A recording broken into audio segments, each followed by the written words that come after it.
G'day guys, my name's Dave from DT Unboxed, and in this video I'm going to be talking about my first impressions of Sony's 360 reality audio on the XM4s versus Apple's spatial audio on their new Apple Airpods Max. And this is a follow-up video from my previous first impressions and unboxing video of these two noise cancelling headphones.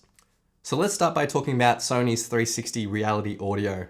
Now, the 360 reality audio, from what I can tell, has more to do with the actual audio and how it's been mixed. And from what I can tell, there's only a handful of audio streaming services like Tidal and Deezer that have those 360 reality audio tracks available to you. Services like Apple Music and Spotify don't have 360 reality audio optimized yet. In order to use the 360 reality audio, you do need to download Sony's headphones app and then optimize the headphones for your particular ear shape. So what you actually have to do on the app is take a photo of your left ear and your right ear. It analyzes that and then optimizes it for your listening situation. After testing it out, I found it to be quite an immersive experience. The audio mixes were really crisp. I think with the 360 reality audio, you could very much more clearly define the individual instruments themselves. So it definitely was a superior listening experience. But I would say for your average listener, you know, just the regular stereo is just as good using these XM4s.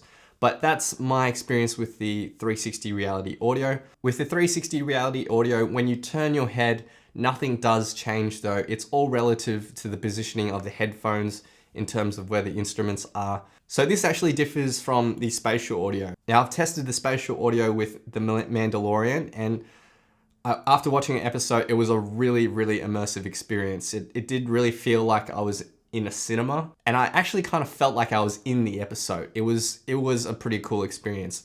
So I'd say that is one feature that the AirPods Max definitely have over the XM4s. The physical movement of your head, but having that audio source stay where it is quite trippy. So I'm watching The Mandalorian right now, and the conversation is happening right in front of me. So the conversation's right here. As I turn my head, it's definitely more prominent on this ear now and less on the left ear. And likewise, if I turn my head this way, it's now more prominent in this ear and less prominent in my right ear. So it kind of adds like that real experience. You know, if someone was in front of you talking and you turn your ear this way, you wouldn't hear it as much on your right ear. So I found that to be actually really cool. It's a little bit trippy. And again, it does immerse yourself a lot more in the experience. So that is one big feature I would say that the AirPods Max has over the XM4s.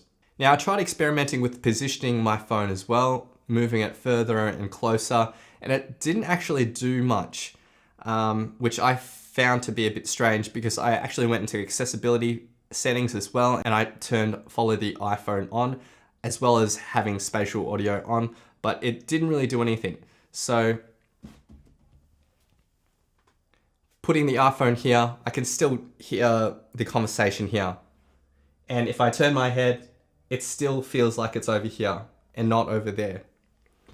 So I don't know whether this is a software issue that they're working out, but for me at least anyway, it doesn't currently work.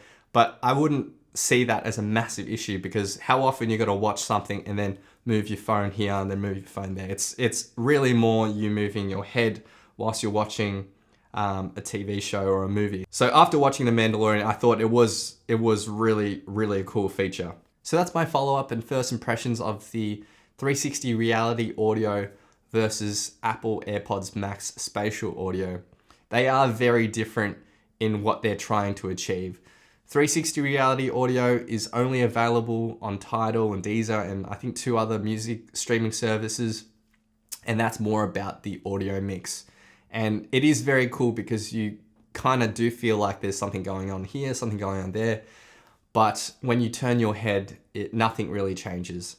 That's in contrast to the Apple Airpods Max, where you actually feel like the audio is positioned in a spot, and when you turn your head, that doesn't move. And I feel like that's probably more of an immersive experience because it's a physical aspect as well as that spatial aspect too. So have I changed my mind on the XM4s versus the AirPods Max? Not entirely. I think the spatial audio definitely does beat the 360 reality audio, and The sound quality is that tad bit better.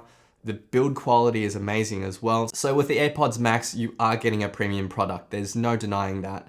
But I think for value, the XM4s definitely win out, because the main features that I value anyway, at least for me, is the sound quality, the noise cancellation, and how well it travels. And the first two are basically on par. And the third point, how well it travels, well, I think the XM4s beat the AirPods Max in that regard, just because it has a better case, and I feel like I wouldn't be as worried about banging these around as the AirPods Max, because these look so nice, I just hate to scratch them basically. And the case that they do come in sort of does allow them to be vulnerable to that. So I hope you guys have enjoyed this video. Be sure to hit that like button.